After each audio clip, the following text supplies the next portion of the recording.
దేవుడు అనుగ్రహించిన సమయంలో మనం అందరము కలిసి ఆయన మాటలను చదువుకొని మనలో ఉన్న లోపాలు సరి చేసుకొని మనమందరము ప్రభువు ఎదగడానికి ప్రయాసపడతాం. ఈరోజు పాఠం ఏమిటంటే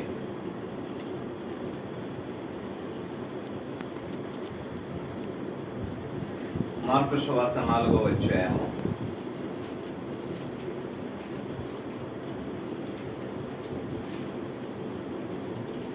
5-6 వచనాలు.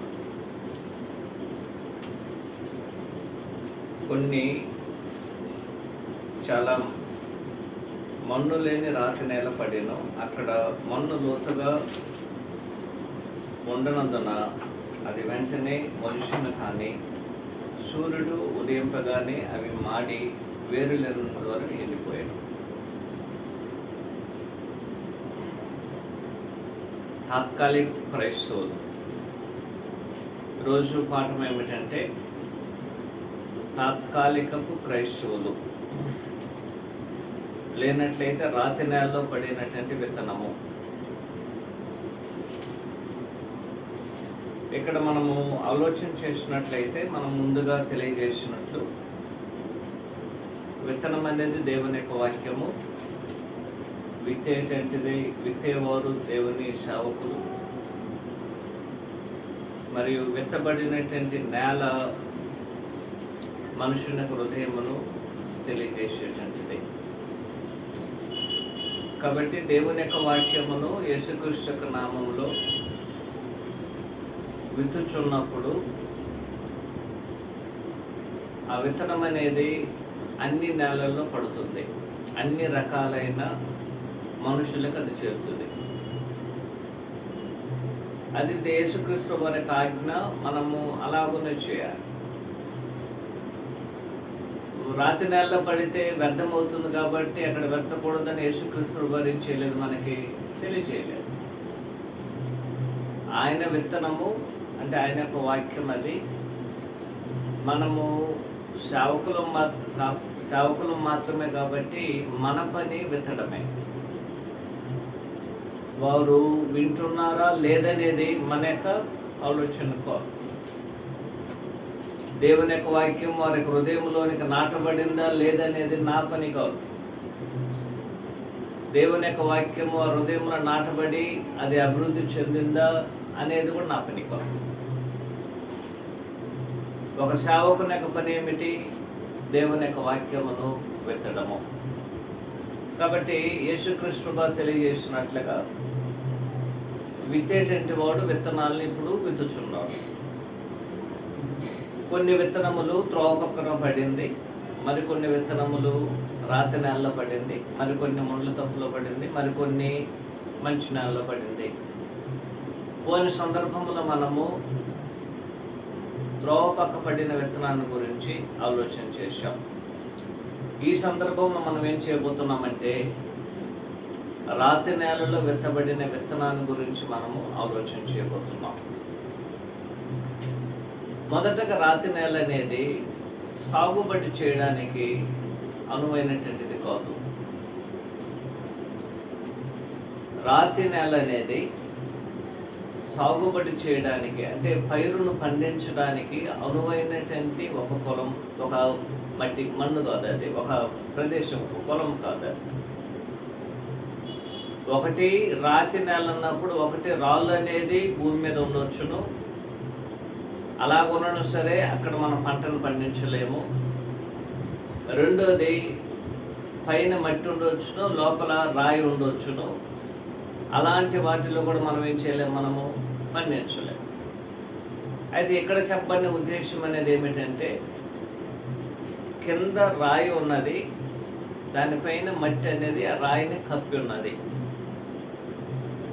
కింద రాయి ఉంది, రాయిని ఏది కప్పి ఉంది? ఇప్పుడు మట్టి కప్పింది. కాబట్టి ఇది చూడడానికి ఏ విధంగా ఉందంటే మంచి నేలలాగానే కనబడుతుంది. కానీ తీరా మంచి నేల అనుకొని మనం విత్తినప్పుడు ఆ విత్తనాలు అనేది ఆ రాతి నేలలో పడుతుంది. పడిన వెంటనే మన్నున్నది కాబట్టి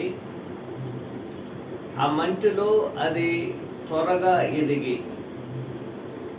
అదేం చేస్తుంది? ఇప్పుడు ఎదగడం అనేది జరుగుతుంది. గమనించండి 6వ వచనము.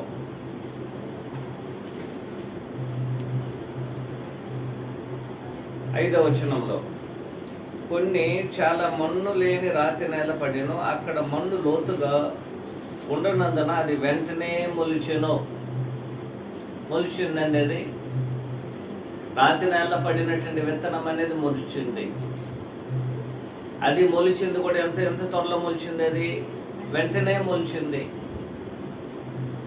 వెంటనే ఎందుకని ఇప్పుడైతే ఒక పైరు అనేది మొలవాలనుకుంటే దానికి అవసరమైంది మన్ను.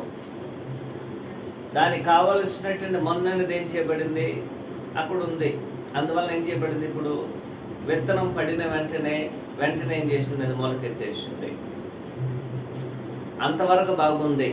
ఇప్పటి వరకు ఆ మొలకెత్తినంత వరకు మనకు సమస్య లేదు, ఇంతవరకు బాగానే ఉంది జీవితం. అయితే ఇప్పుడు ఏం జరిగింది, 6వ వచనం గమనించండి. సూర్యుడు ఉదయించాడు. సూర్యుడు ఉదయింపగానే అది మాడి వేరులందువలన ఎండిపోయింది. సమస్య అనేది ఇక్కడ ప్రారంభమైంది. ఇప్పుడు వరకు ఏం చేయబడింది, ఇప్పుడు అది ఒకవేళ వసంతకాలం కావచ్చును, లేక మంచి కాలం కావచ్చును. ఏ కాలంలో అయినా సరే విత్తనం వేసిన వెంటనే మన్ను ఉన్నది కాబట్టి అది పైకి వచ్చేసింది. సూర్యుడు వచ్చిన వెంటనే ఏమైపోయింది, ఇప్పుడు అది ఆ యొక్క వేడిమి అనేది ఆ యొక్క మొలిసిన మొలక మీద పడింది. మొలిసిన మొలక మీద వేడి పడినందువలన ఆ మొలక అనేది వాస్తవానికి అది నశించిపోయేటటువంటిది కాదు. అది వేడిగా ఆ యొక్క వేడిని, సూర్యుడి నుంచి వేడిని వాస్తవానికి మొక్కలకు అవసరము. ఆ అవసరమైనటువంటి ఆ యొక్క వేడిని ఆ యొక్క మొక్కలు తీసుకొని ఇంకా కూడా అభివృద్ధి చెందుతుంది. కానీ ఇక్కడ సమస్య ఏంటంటే మొలకెత్తినటువంటి యొక్క విత్తనానికి ఆ వేడిని తట్టుకునేటువంటి శక్తి లేకుండా పోయింది. ఆ వేడిని తట్టుకునే శక్తి అనేది దానికి లోపించింది. ఎందుకు లోపించింది, కారణం ఏమిటంటే పైన వేడే కింద వేడే. ఎప్పుడైతే సూర్యుడు వేడిని ఇచ్చాడో వేడికి రాయి అనేది ఏం చేయబడుతుంది, ఇప్పుడు అది కూడా వేడెక్కుతుంది. ఇప్పుడు పైన నుంచి వేడి, కింద నుంచి ఏం చేయబడింది, ఇప్పుడు రాయి ఉంది కాబట్టి ఆ రాయి లేకుండా మన్ను ఉన్నట్లయితే మన్ను అనేది ఏం చేసేది, దానికి కావలసినటువంటి తేమనిచ్చేది. ఆ తేమ చేత యొక్క వేర్లు అనేది లోపలికి నాటబడినదై అంత సూర్యరశ్మి వేడి కొనను సరే ఏం చేసేటటువంటిది, అది అలాగే నిలబడేటటువంటిది. కానీ తనకి ఉన్నటువంటి భూమిలో అది మొలకెత్తిందే, కానీ ఆ సూర్య వేడి నుంచి తాను తట్టుకోవడానికి కావలసినటువంటి ఆ యొక్క చల్లని యొక్క నీళ్ళు అనేది ఎక్కడి నుంచి లేదు, అది భూమిలో నుంచి లేదు. ఏం జరిగింది అయితే, ఎందుకంటే తర్వాత ఆ యొక్క వేడిని తట్టుకోవడానికి కావలసిన నీళ్లు ఏది ఇవ్వలేదు, రాయి ఇవ్వలేదు. రాయి అనేది వేడిని ఇస్తుందే కానీ ఆ యొక్క వేరుకి ఏం చేయలేదు, అది తేమను అది అందించలేదు. ఇప్పుడు ఏమైపోయింది, ఇప్పుడు మొక్క అనేది వాడిపోయి కింద పడిపోయింది. ఇప్పుడు ఆయన ఏం తెలియజేస్తున్నాడు, ఒకసారి 15వ వచనం గమనించండి.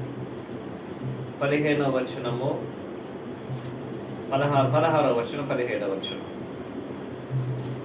అటువలే రాతి నేలలో విత్తబడిన వారు ఎవరనగా వాక్యమును విని సంతోషముగా అంగీకరించేవారు. అయితే వారిలో వేరు లేనందున కొంతకాలము వారు నిలుతురు గాని వాక్యం నిమిత్తము శ్రమ అయినను హింస అయినను కలగగానే వారు అభ్యంతరపడుతురు. ఏం చేస్తున్నారు గమనించండి. 16వ వచనంలో వారు నాతి వాక్యమును వారు ఏం చేస్తున్నారు, అంగీకరిస్తున్నారు. మళ్ళీ ఆయన చెప్తున్నాడు 17వ వచనంలో, వారిలో ఏది లేనందువల్ల ఎండిపోయిందండి, అది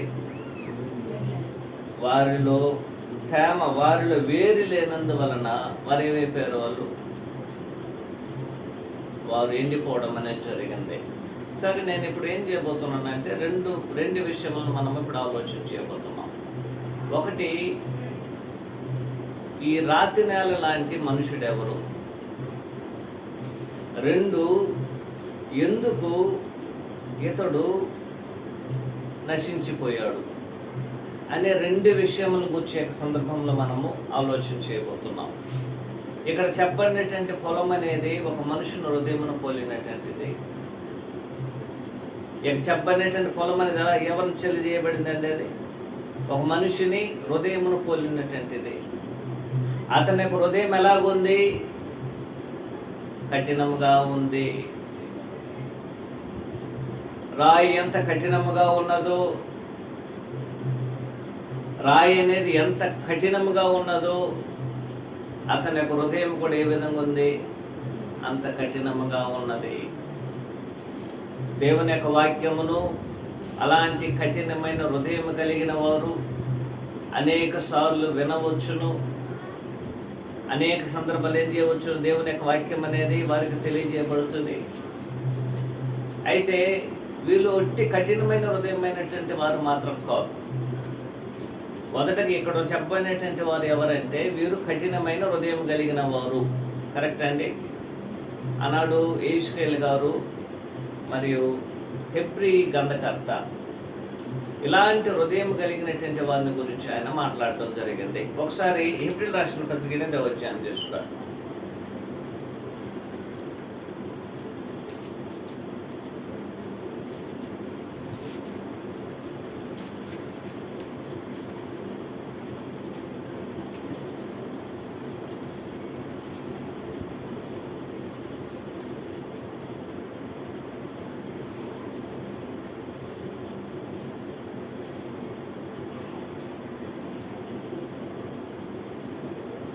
హెబ్రీయుల రాసిన పత్రిక 8వ అధ్యాయం 10వ వచనం. ఆ దినములైన తర్వాత ఇశ్రాయేలు ఇంటి వారితో నేను చేయబో నిబంధన ఏదనగా వారి మనసులో నా ధర్మ విధులను ఉంచేదను, వారి హృదయం మీద వాటిని రాసేదను. నేను వారి దేవుడి యందును, వారు నాకు ప్రజలై ఉందరు. వారిలో ఎవడును ప్రభువును తెలుసుకొనడని తన పట్టణస్థులకైనా తన సహోదరునికైనాను ఉపదేశం చేయడం, వాళ్ళు చిన్నలు మొదలుకొని పెద్దల వరకు అందరూ నన్ను తెలుసుకునేందురు. నేను వారి దోషముల విషయమై దయగలిగి వారి పాపములకి ఎన్నడూ కూడా జ్ఞాపకమునకు చేసుకోను. ఇక్కడ ఏం తెలియజేయబడుతుందంటే యెహెజ్కేలు గ్రంథంలో ఇదే ప్రవచనం అనేది యెహెజ్కేలు గ్రంథంలో మనకి తెలియజేయబడింది. యెహెజ్కేలు గ్రంథంలో ఆయన ఏం తెలియజేస్తున్నాడంటే రాతి గుండెకి బదులు నేనేం చేస్తాను? నేను మాంసపు గుండెనిచ్చేదను. వారి యొక్క హృదయం అనేది ఏ విధంగా ఉంది? రాతి నేలను పోలి ఉంటున్నది. ఆ యొక్క హృదయములో దేవుని యొక్క వాక్యం అనేది నిలబడదు. ఆ యొక్క హృదయం లేదు, నిలబడదండి. దేవుని యొక్క వాక్యం అనేది దానికి చోటు లేదు. యెహెజ్కేలు గ్రంథం యొక్క ప్రవచనాన్ని ఇక్కడ ఆయన తెలియజేస్తున్నాడయ్యా, రాతి గుండెకి బదులుగా నేనేం చేయబోతున్నాను? నేను మీకు మాంసపు గుండెను నేను మీకు ఇచ్చేదను. కారణం ఏమిటంటే రాతి గుండె అంటే రాతి హృదయం కలిగినటువంటి వారిలో దేవుని యొక్క వాక్యం అనేది ఏం చేయబడదు? మొలవదు. దేవుని యొక్క వాక్యం అనేది ఏం చేయదండి? ఖచ్చితంగా మొలవదని దేవుడు యెహెజ్కేలు గ్రంథములో తేటగా తెలియజేయడం అనేది జరుగుతున్నది. ఆ వచనం ఒకరు చదవండి. యెహెజ్కేలు గ్రంథము 30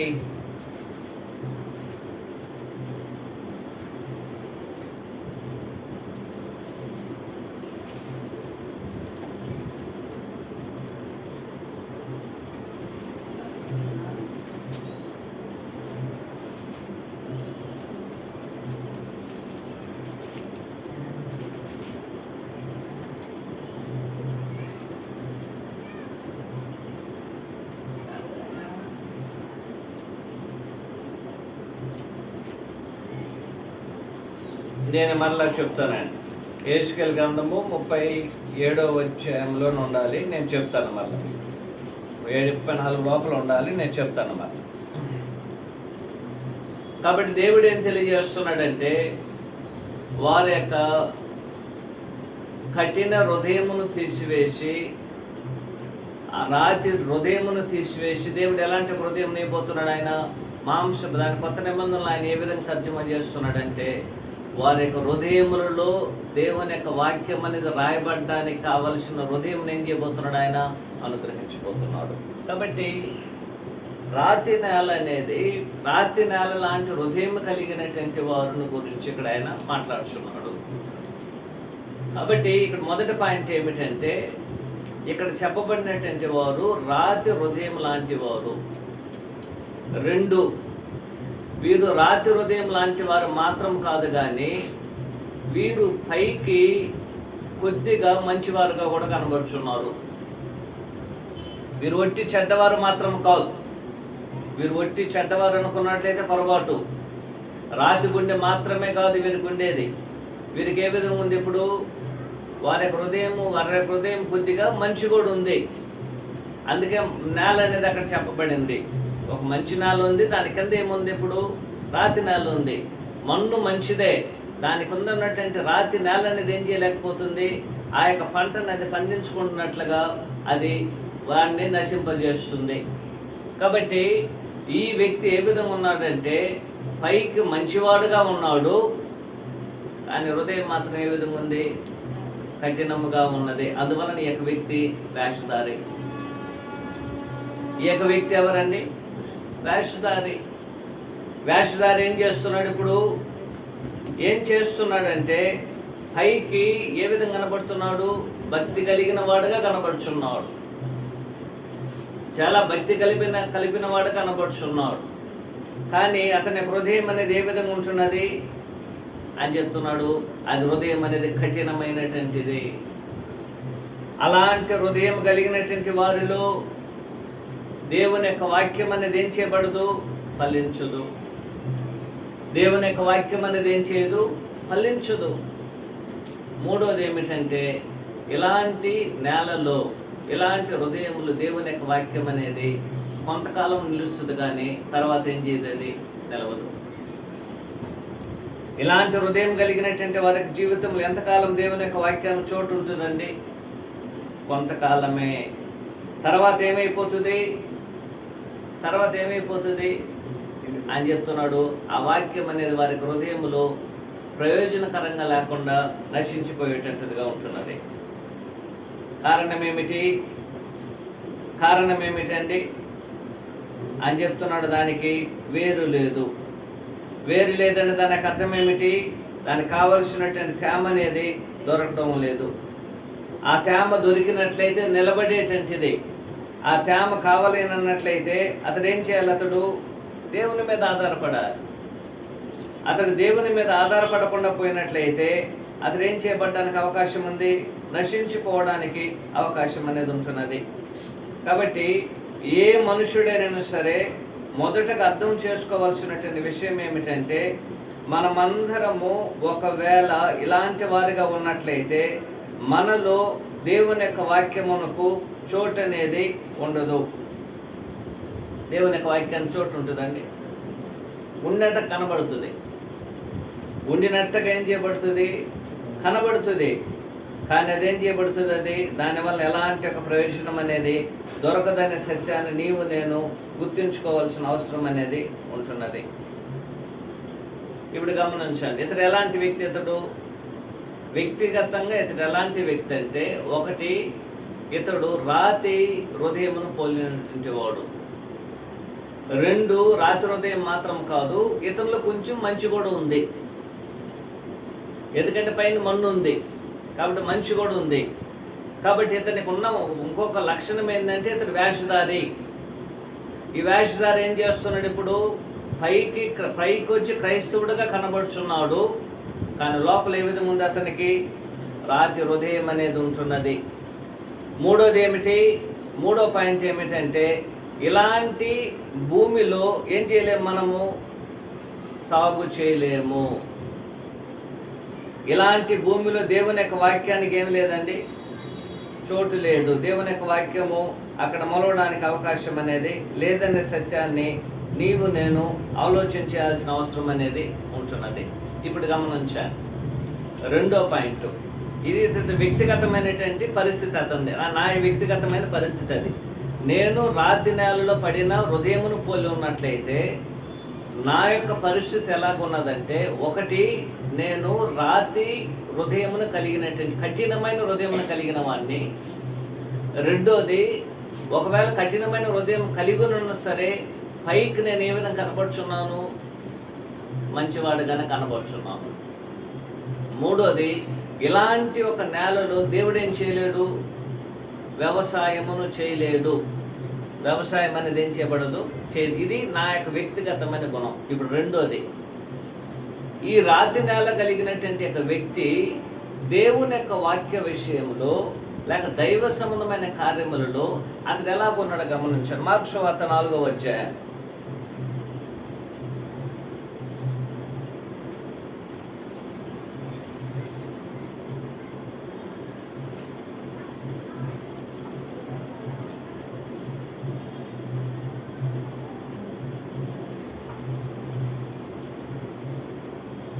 మార్కు సువార్త 4వ అధ్యాయం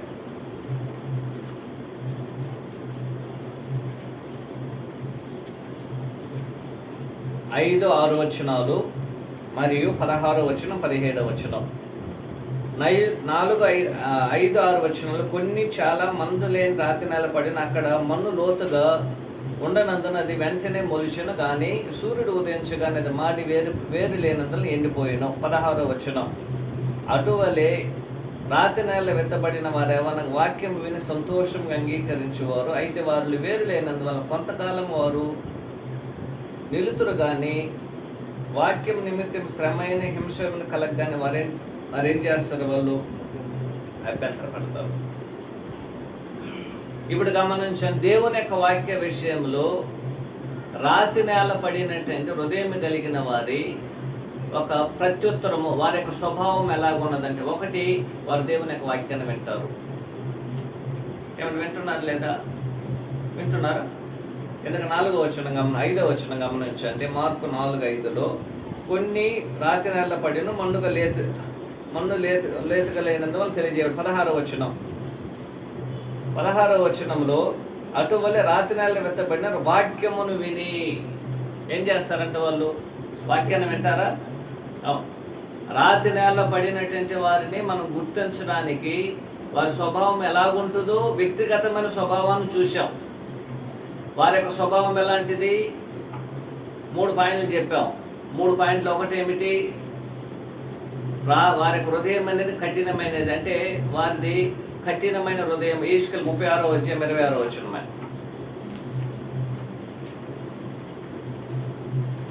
36:26.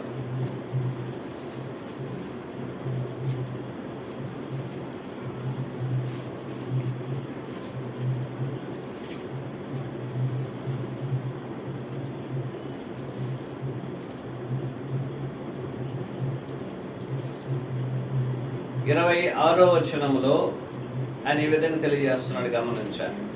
నూతన హృదయమును మీకు ఇచ్చేదను, నూతన స్వభావం మీకు కలుగు చేసి రాతి గుండెను మీలో నుండి తీసివేసి మాంసపు గుండెను మీకు ఇచ్చేదను. హృదయాన్ని గురించి మాట్లాడుతున్నాను ఆయన. రాతి లాంటి హృదయం ఉన్నటువంటి మిమ్మల్ని మీరు తీసేసి ఏం చేస్తాను? నేను మాంసపు హృదయమును, మెత్తన హృదయమును ఇస్తాను. దాని అర్థం ఏమిటంటే, దేవుని యొక్క వాక్యం అనేది అక్కడ కల్టివేట్ చేయబడాలంటే కఠినమైన హృదయం కలిగిన వారు దేవుని యొక్క వ్యవసాయానికి ఉపయోగపడరు. ఇప్పుడు మనం పాఠంలోనికి వస్తున్నాం. ఇప్పుడు ఈ రాతి నేల పడినటువంటి విత్తనమును పోలిన హృదయం కలిగిన వారు దేవుని వాక్య విషయంలో వారి యొక్క స్పందన అనేది ఎలాగుంటుంది? ఒకటి, వారు దేవుని యొక్క వాక్యాన్ని ఏం చేస్తారు? వాళ్ళు వింటారు. అవునండి. అనేక మంది దేవుని యొక్క వాక్యాన్ని వినడం అనేది వారికి చాలా ఇష్టము. దేవుని యొక్క వాక్యం వినడమే వారి యొక్క ఉద్దేశము. ఎల్లప్పుడూ దేవుని యొక్క వాక్యాన్ని వినడానికి వారు చాలా మక్కువ చూపిస్తారు. దేవుని యొక్క వాక్యాన్ని విని వారు ఏం చేయాలనుకుంటున్నారు? వినడము వారికి ధన్యకరం అనుకుంటూ, వాస్తవంగా వినడం వల్ల మేలుకరంగా ఉంది. ఎందుకంటే వాక్యము వినడములో అనేక మంది ఏం చేస్తున్నారు? మక్కువ చూపించడం జరుగుతుంది. 2, వాక్యాన్ని వినేటువంటి వారు మాత్రం కాదు, వీరు వెంటనే దాన్ని అంగీకరించేవారు. వాక్యాన్ని ఏం చేస్తారండి? వారు వెంటనే అంగీకరించుదురు. 6వ వచనం గమనించాలి. 6వ వచనం,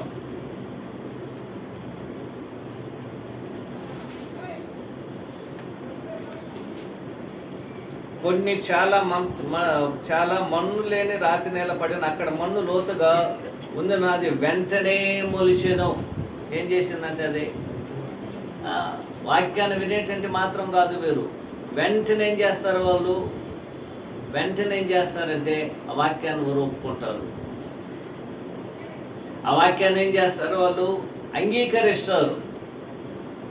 అవును, దేవుని యొక్క వాక్యం అది అని చెప్పింది దేవుని వాక్యమే, ఖచ్చితంగా దాన్ని మనము అంగీకరించాలి. అది కూడా లేట్ కూడా లేదు వాళ్ళ దగ్గర, వెంటనే ఏం చేస్తారు? వాళ్ళు దాన్ని అంగీకరిస్తారు. ఒకటి, దేవుని యొక్క వాక్యాన్ని వారు వినేవారు. రెండోది, దేవుని యొక్క వాక్యాన్ని వెంటనే ఏం చేస్తారు? వాళ్ళు అంగీకరిస్తారు. మూడు, వెంటనే దేవుని యొక్క వాక్యమును విషయము అంగీకరించి వారు సంతోషిస్తారు. 16వ వచనం గమనించారు. వాక్యం విని సంతోషంగా ఏం చేస్తారు? వాళ్ళు అంగీకరించరు. వాక్యాన్ని వినడం మాత్రం కాదు, వెంటనే అంగీకరించడం మాత్రం కాదు, ఆ వాక్య విషయంలో ఏం చేస్తారు? వాళ్ళు సంతోషిస్తారు. దేవుని యొక్క వాక్య విషయంలో వారి యొక్క ప్రతిస్పందన అనేది ఎంత చక్కగా ఉందో ఆలోచించే. దేవుని యొక్క వాక్యం చెబుతున్నప్పుడు వారికి సంతోషం, వారికి ఎంత సంతోషం, అది ఎంతో సంతోషాన్ని ఇస్తుంది. అవును, దేవుని యొక్క వాక్యాన్ని ఈరోజు నేను విన్నాను, అది నాకు చాలా మేలు చేసింది, నా జీవితానికి ఎంతో ప్రయోజనకరంగా ఉంటుంది, నా కష్టాలన్నిటినీ నేను తీర్చుకోవడానికి దేవుని యొక్క వాక్యాన్ని ఈరోజు నాకు అనుగ్రహించాడు. కాబట్టి దేవుని యొక్క వాక్యం అనేది నాకు ఈరోజు వచ్చి ఎంతో మేలు చేసింది. కాబట్టి నేను బాధల్లో ఉన్నాను, దేవుని యొక్క వాక్యం అనేది నాకు సంతోషాన్ని ఇచ్చింది. కష్టాల్లో ఉన్నాను, దేవుని యొక్క వాక్యం అనేది నాకు సమాధానం ఇచ్చింది. నేను చాలా బలహీనుడిగా ఉన్నాను, దేవుని యొక్క వాక్యం అనేది నన్ను ఏం చేసింది? బలపరిచింది. ఎందుకంటే అంత సంతోషాన్ని అది ఇస్తుంది, వాళ్ళకి సంతోషాన్ని ఇస్తుందండి వాళ్ళకి. అవును, ఇవ్వాలి, లేదని చెప్పడం లేదు. ఒకటి, దేవుని యొక్క వాక్యాన్ని మనం వినాలి. రెండు, దేవుని యొక్క వాక్యాన్ని వెంటనే అంగీకరించాలి. మూడు, దేవుని యొక్క వాక్యాన్ని సంతోషంగా అంగీకరించాలి. ఇది లేదని చెప్పడం లేదు, అవసరం అది. అయితే 4వ పాయింట్లు ఏమిటంటే, అదే వాక్యము వారికి ఏం చేస్తుంది? ఇప్పుడు పరీక్షిస్తుంది. అదే వాక్యం అనేది ఏం చేస్తుంది? వారికి పరీక్షను ఇస్తుంది. ఒకటి, వాక్యాన్ని వారు వింటున్నారు, అంగీకరిస్తున్నారు వెంటనే. 3, సంతోషంగా దాన్ని అంగీకరిస్తున్నారు. 4, అదే వాక్యం అనేది ఏం చేస్తుంది? ఇప్పుడు పరీక్షిస్తుంది. అవునండి, పరీక్షిస్తుందా? వాక్యం అనేది వినడం మాత్రం కాదు, ఆ వాక్యాన్ని నువ్వు వినడానికి సిద్ధపడి నువ్వు దాన్ని అంగీకరించి సంతోషించి వెంటనే దాన్ని ఒప్పుకున్నట్లయితే వెంటనే దేవుడు ఏం చేస్తున్నాడు? ఏ వాక్యాన్ని అయితే నువ్వు విన్నావో, ఏ వాక్యాన్ని అయితే నువ్వు వెంటనే అంగీకరించావో, ఏ వాక్యాన్ని అయితే నీకు సంతోషం ఇచ్చినదో, అదే వాక్యం అనేది నీకేం చేస్తుంది? ఇప్పుడు పరీక్షనిస్తుంది. అదే వాక్యం అనేది మనుషులకు ఏం చేస్తుంది? ఇప్పుడు పరీక్షిస్తుంది. ఏం జరిగింది గమనించండి. 17వ వచనంలో 4వ అధ్యాయం 17వ వచనం. 17వ వచనం. అయితే వారిలో వేరు లేనందువలన కొంతకాలము వారు నిలుతురు గాని, వాక్యము నిమిత్తము శ్రమ అయినను హింస అయినను కలగగానే వారు ఏం చేయబడతారు? అభ్యంతరపడుచున్నారు. కొంతకాలం ఏమైంది? ఇప్పుడు చాలా ఆనందంగా ఉంది. ప్రతి ఆదివారము, బుధవారము బైబిల్ తరగతులు జరిగినప్పుడు ఎప్పుడు సంతోషం కలుసుకుంటాం. ఎప్పుడెప్పుడు ఆదివారం వస్తుందా, దేవుని వాక్యం విందామా, ప్రభువులో పాలు పొందామా, ప్రభువుని మనం స్తుతించుదాం, మహింపరుస్తామని ఎదురు చూస్తాం. ఆయా దేవుని కార్యక్రమాలు విరివిగా జరుగుతున్నాయి. ఈరోజు ఈ స్థానిక సంఘం అనేది 10 మీటింగ్లు పెట్టింది. నేను హుషారుగా ఏం చేస్తున్నా? నేను అక్కడికి పరిగెత్తున్నా, ఇక్కడికి పరిగెత్తున్నా. ఆ విధంగా పరిగెత్తేటువంటి నాకు ఒకరోజు ఏమైంది? ఇప్పుడు అదే వాక్యం అనేది నాకు పరీక్షను పెట్టింది. అదే వాక్యం నాకేం చేసిందండి? ఇప్పుడు పరీక్ష పెట్టింది. కానీ ఇంతకాలం సంతోషంగా, అంటే కొంతకాలం సంతోషము, కొంతకాలం అంగీకారము దేవుని యొక్క వాక్యాన్ని. కానీ అదే వాక్యం వలన పరీక్ష అనేది కలిగినప్పుడు ఏం చేస్తున్నాం ఇప్పుడు? అది అలాగ ఉండకూడదే, అది అలాగ ఉండకూడదు. దేవుని వాక్యాన్ని వింటున్నానంటే నాకు ఎప్పుడు సంతోషం ఉండాలి, కానీ దేవుని వాక్యం వల్ల కష్టం వచ్చిందంటే, దేవుని వాక్యం వల్ల నాకు శ్రమలు, కష్టాలు, బాధలు వచ్చినట్లయితే నేను ఎందుకు దేవుని దగ్గరికి రావాలి? నేను దేవుని దగ్గర, యేసుక్రీస్తు వారి దగ్గరికి వచ్చేది కష్టాలను పొందడానిక, శ్రమను పొందడానిక, బాధలను పొందడానిక, వ్యాధిని పొందడానిక, సమస్యలను తెచ్చుకోవడానిక, లేనట్లయితే నా కుటుంబంలో అసమాధానం ఉండడానిక, నేను నా కుటుంబంలో సమాధానం కావాలని, నా కష్టాలన్నీ పోవాలని, నా అనారోగ్యము అంతా, వ్యాధి అంతా పోయి నేను ఆరోగ్యంగా ఉండాలని, నా కుటుంబం అనేది ధన సమృద్ధితో ఎదగాలని దేవుని యొక్క వాక్యాన్ని వింటున్నాను, వెంటనే దాన్ని అంగీకరిస్తున్నాను, నేను సంతోషంగా దేవుని యొక్క వాక్యాన్ని విషయంలో నేను ఉంటున్నప్పుడు, అదే వాక్యం అనేది నన్ను పరీక్షించినప్పుడు ఏం చేస్తున్నాను నేను? వెంటనే అతడు చాలా కృంగిపోతున్నాడు. ఆరాధనలో ఒకప్పుడు ముందు సీట్లో కూర్చున్నట్టు ఆయన ఏం చేస్తున్నాడు? ఇప్పుడు వెనక సీటుకి వెళ్తున్నాడు, వెనక సీట్లో కూర్చోంటాడు. వెనక సీటుకి వెళ్ళిపోయాడు. ఆయన మొదట ఉంచినటువంటి సంతోషం అనేది ఏం చేయలేకపోయింది దాన్ని, ఆ సంతోషాన్ని, ఆ యొక్క అంగీకారాన్ని అతడు ఏం చేయలేకపోతున్నాడు. తనకి కలిగిన పరీక్షను బట్టి, శ్రమను బట్టి, బాధను బట్టి అతడు ఏం చేస్తుంది? ఇప్పుడు దూరంగా వెళ్ళిపోతున్నాడు. అదే కదా అని చెప్తున్నాడు ఆయన 17వ వచనం గమనించండి. అయితే వారు లేరు, కొంతకాలం వారు విందురు కానీ వాక్యము నిమిత్తము శ్రమ అయినని, హింస అయిన కలగగానే వారు ఏం చేస్తున్నారు? వాళ్ళు అభ్యంతరపడుతున్నారు. దేని నిమిత్తం ఇది? అదే ఏ వాక్యాన్ని నువ్వు విన్నావో, ఏ వాక్యాన్ని నువ్వు వెంటనే అంగీకరించావో, ఏ వాక్యం అనేది నీకు సంతోషాన్ని ఇచ్చిందని నువ్వు దేవుని కార్యక్రమాలకి వస్తున్నావో, అదే వాక్యం అనేది నీకు సంతోషం ఇచ్చినంత వరకు నువ్వు బాగానే ఉన్నావు. కానీ ఆ వాక్యం అనేది నీకు ఇప్పుడు ఒక శ్రమ ఇచ్చినప్పుడు, ఒక బాధ ఇచ్చినప్పుడు నువ్వు తట్టుకోలేకుండా ఏం చేస్తున్నావు? నువ్వు వెనక్కి వెళ్ళిపోతున్నావు. నువ్వు ఎప్పుడైతే దేవుని దగ్గర నువ్వు కష్టం నాకొద్దు, నాకు కావాల్సినంత నీ దగ్గర సంతోషం, అవును సంతోషం దేవుడు ఇస్తాడు, కానీ సంతోషంతో పాటు దేవుడు ఏం చేస్తాడు? అనేక సందర్భాల కష్టాలను కూడా ఇస్తాడు, శ్రమను ఇస్తాడు. ఇదేదో ఆయన చెప్పేటువంటి విషయం గమనించండి. ఈ శ్రమ, ఈ కష్టము, ఈ బాధ ఏ రూపంలో అయినా ఉండవచ్చు. ఇప్పుడు ఏం చెప్తున్నాడు ఆయన 17వ వచనంలో, కొంతకాలం వారు వెళుతురు కానీ శ్రమహైనను, హింసైనను కలిగినప్పుడు. దేవుని యొక్క వాక్యం నిమిత్తం ఎవరైనా మనం శ్రమపరిచారు, దేవుని యొక్క వాక్యము ఎవరైనా సరే మనం హింసించారు. ఒకవేళ అది ఏ విధంగా ఉండవచ్చును? మాటల ద్వారా ఉండవచ్చును. ఎవరైనా మనల్ని హింసించవచ్చు నోటి మాటల ద్వారా, మనల్ని ఎవరైనా శ్రమపరచవచ్చు నోటి మాటల ద్వారా, లేనట్లయితే ఏదైనా సరే మనకు సమస్యలను వారు ఏర్పరచవచ్చు. అయితే ఏ వాక్యం అయితే ఒక మనుషునికి సంతోషమునిచ్చినదో, అదే వాక్యం అనేది కొన్ని సందర్భాల్లో మనుషునికి శ్రమను మరియు హింసను కూడా ఏం చేస్తుంది? అది తీసుకొస్తుంది. ఇప్పుడు ఏం చెప్తున్నాడంటే, దేవుడు తెలియజేసే ఆలోచన ఏమిటంటే, 5వ పాయింట్లో, నువ్వు సంతోషంగా ఉన్న, నువ్వు దేవుని యొక్క వాక్యం నిమిత్తము సంతోషంగా నువ్వు ఏ విధంగా అయితే ఉన్నావో, శ్రమందు కూడా నువ్వు అలాగనే దేవుని మీద ఆధారపడాలి.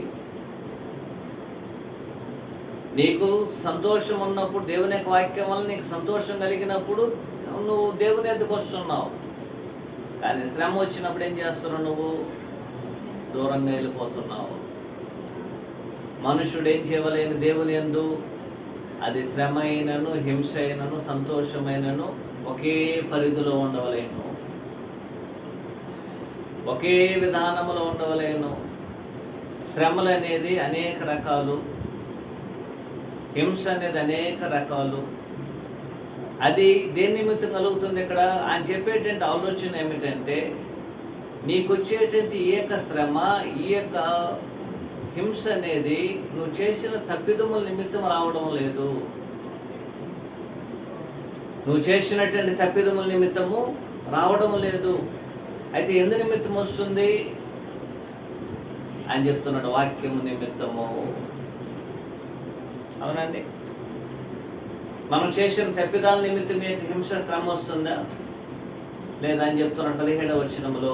వాక్యము నిమిత్తము శ్రమ అయినను హింస అయినను కలిగినప్పుడు మరేం చేస్తున్నారు? వాళ్ళు అభ్యంతరపడుతున్నారు. వారికి ఇష్టం లేదు, వారికి ఇష్టం అనేది లేదు. కాబట్టి ఈ మనుషులు ఎవరంటే, దేవుడు తమకి సంతోషాన్ని కలిగించేంత వరకు దేవుని మీద ఆధారపడి, తమకి ఏదైనా ఒక కష్టం కలిగినప్పుడు దేవుణ్ణి విడిచిపెట్టి వెళ్ళేటువంటి మనసు, హృదయం కలిగినటువంటి వాడు. అందువల్ల దేవుడు ఏం చెప్తున్నాడంటే, ఇలాంటి హృదయం కలిగిన వారిలో దేవుని యొక్క పని అనేది నిలబడదు. దేవుని యొక్క పని అనేది ఏం చేయబడదు? నిలబడదు. కొంతకాలమే ఉంటుంది, కొంతకాలం ఎదురు చూడవచ్చును, కొంతకాలం ఏం చేయవచ్చును, మనము దాని కొరకు వేచి ఉండవచ్చును. ఏదైనా సరే మనకు ఒక కష్టము, బాధ, సమస్య, వ్యాధి వచ్చినట్లయితే వెంటనే ఏమైపోతాం? మనము అభ్యంతరపడి, ఇంతకాలం నేను క్రైస్తులు ఉన్నందుకు ఇలాగ రావాలన్నా, ఇంతకాలం నేను క్రైస్తులు ఉన్నది నాకు ఇలాంటి ఒక శ్రమ రావడానిక, ఇలాంటి హింస రావడానిక, నేనేమి దేవుని భయభక్తులు కలిగి లేదా, నేను దేవుని విశ్వాసం ఉంచున్నాను కదా, దేవుని యందు నేను ఎల్లప్పుడూ దేవుని ఆరాధిస్తున్నాను కదా, దేవుని నేను మహింపరుస్తున్నాను కదా, నాకెందుకు ఇలాంటి కష్టాలు? నేను ఎప్పుడు దేవుని యొక్క వాక్యాన్ని వింటూనే ఉన్నాను, అంగీకరిస్తున్నాను, మరి సంతోషపడుతున్నాను, అయితే నాకెందుకు ఈ కష్టములు, బాధలు అనేటువంటి ఒక అభ్యంతరం అనేది తన హృదయముల మనసులు కలిగి, అతడికి మీద ఏం చేయలేడు, అతడు ఇక మీద మొలవడానికి అవకాశం లేదు. దాని అర్థం ఏమిటంటే, దేవుని యొక్క వాక్యము విత్తినను సరే, దానిని అంగీకరించినను దానివల్ల దేవునికి ఎలాంటి ప్రయోజనం అనేది లేదు, ఎలాంటి ప్రయోజనం లేదు. కారణం ఏమిటంటే, దేవుని యొక్క వాక్యం అనేది విత్తబడ్డానికి కారణం ఫలించడానికి. విత్తనం అనేది దేని కొరకు? ఫలించడానికి. నా హృదయములో విత్తనము నాటబడి ఉన్నట్లయితే ఏం చేయబడాలి? అది ఫలించాలి. కానీ నా కఠినమైన హృదయం అనేది ఏం చేస్తుంది? బండవల్లి దేవుని యొక్క వాక్యము నా హృదయములో ఫలించకుండా నా యొక్క హృదయం అనేది దాన్ని ఆటంకపరుస్తుంది. ప్రియమైన సహోదరులారా, దేవుని యొక్క వాక్యం అనేది మన జీవితాలను మార్చడానికి శక్తివంతమైంది. దేవుని యొక్క వాక్యం అనేది మనం పరిశుద్ధపరచడానికి శక్తివంతమైంది. దేవుని యొక్క వాక్యం అనేది మనలను పరలోకం తీసుకెళ్ళడానికి శక్తివంతమైంది. దేవుని యొక్క వాక్యము తీర్పు నుంచి మనల్ని తప్పించడానికి శక్తివంతమైంది. ఆ దేవుని యొక్క వాక్యమును మనం వింటున్నాం, అంగీకరిస్తున్నాం, సంతోషిస్తున్నాం. కానీ ఆ వాక్యం అనేది మన జీవితంలోనికి శ్రమ, కష్ట, బాధలను, పరీక్షను తీసుకొచ్చినప్పుడు మాత్రము మనం క్రైస్తవులకు ఏం చేయలేకపోతున్నాం, మనం నిలబడలేకపోతున్నాం. కానీ ప్రతి క్రైస్తవుడు అన్ని సందర్భాలలో నిలబడి ఉండాలి. రాతి నేలను పోలినటువంటి వ్యక్తిగా మనం ఉన్నట్లయితే మనం చేయాల్సిన పని ఏమిటంటే, మనం దేవుని దగ్గరికి వచ్చి, తండ్రి, నా యొక్క హృదయమును, రాతిని పోలిన హృదయమును మార్చమని దేవుని దగ్గర మనము వేడుకోవాలి. అప్పుడు దేవుడు ఏం చేస్తాడు? దేవుడు కొత్త నిబంధన వాగ్దానం చేసినట్టు మనం చదివిన 36-26 యెహెజ్కేలు పత్రికల్లో దేవుడు ఏం చేస్తాడు? రాతి గుండెని తీసివేసి మెత్తని హృదయం, మాంసపు గుండెని ఏం చేస్తాడు? ఆయన ఇస్తాడు. దాన్ని అలాగనే హెబ్రీ పత్రిక 8వ అధ్యాయంలో తెలియజేసి ఏం చేస్తున్నాడు? ఆయన అలాంటి ఒక హృదయమును, ఆ హృదయం మీద ఏం చేస్తాడు? ఆయన రాస్తాడు. అలాంటి ఒక హృదయముగా మార్చాలంటే, ఒకటి, ఆ విధంగా మార్చడానికి శక్తివంతమైనటువంటి మార్చడానికి ఎవరు మార్చగలరంటే దేవుడు మాత్రమే మార్చగలడు. 2, దేవుడు నా కఠినమైన హృదయమును మెత్తని హృదయముగా మార్చడానికి దేవుడు శక్తిమంతుడైతే ఆ విధంగా నేను మార్చుకోవాలని కోరిక నాకు ఉండాలి, ఇష్టం ఉండాలి. నా హృదయం మార్చబడాలి అనే ఒక కోరిక నాకు బలముగా ఉన్నట్లయితే ఖచ్చితంగా దేవుడు ఏం చేస్తాడు? మారుస్తాడు. దేవుడు మార్చడానికి శక్తిమంతుడే, కానీ నేను మార్చుకోవాలనే కోరిక నాకు లేనట్లయితే దేవుడు ఎందుకు మార్చాలి? కాబట్టి మన హృదయములు అనేది ఒకవేళ అలాగూ ఉన్నట్లయితే వెంటనే మనం దేవుని దగ్గర కూర్చొని ప్రార్థన చేసి, తండ్రి నా కఠినమైన హృదయం నుంచి నువ్వు మార్చు, నీ యొక్క వాక్యం అనేది నా యొక్క హృదయములు ఫలించడానికి కావలసిన హృదయం నుంచి నువ్వు మార్చు. దేవుని యొక్క వాక్యం అనేది ఎప్పుడైతే నా హృదయమును నాటబడుతుందో అది మనం రక్షించడానికి శక్తివంతమైందని యాకోబు 1:20 తెలియజేయబడింది. నా మాటలే అంత్య దినమందు తీర్పు తీర్చునని యేసుక్రీస్తు వారు తెలియజేశారు యోహాను 5వ అధ్యాయంలో. కాబట్టి ఆయన యొక్క మాటలను విని ఎవరైతే వింటారో వారే పరలోక రాజ్యంకి వెళ్తారని యేసుక్రీస్తు వారు ఏం చేశారు? తేటగా తెలియజేశారు. ఇంతగా దేవుని యొక్క మాటల్లో మనకి సంతోషం అనేది, ఆనందం అనేది, ఆశీర్వాదం అనేది ఉన్నప్పుడు ఆ మాటలు నా హృదయములు ఫలించడం లేదంటే దానికి కారణము నా కఠినమైన హృదయం అనే మనం గుర్తెరిగినట్లయితే మనము ఆలస్యం చేయకుండా దేవుని దగ్గరికి వచ్చి ప్రభువు ద్వారా దేవుని వేడుకొని మన హృదయమును మార్చమని ఏం చేద్దాం? మనం దేవునికి ప్రార్థన చేద్దాం. ఆ విధంగా చేయడానికి దేవుడు సహాయపడినగాక. అద్భుతమైనటువంటి మీ అందరికీ ప్రభువైన యేసుక్రీస్తు నామములో వందనాలు తెలియజేసుకుంటూ కార్యక్రమాన్ని ముగిస్తున్నాను. అందరికీ వందనాలండి.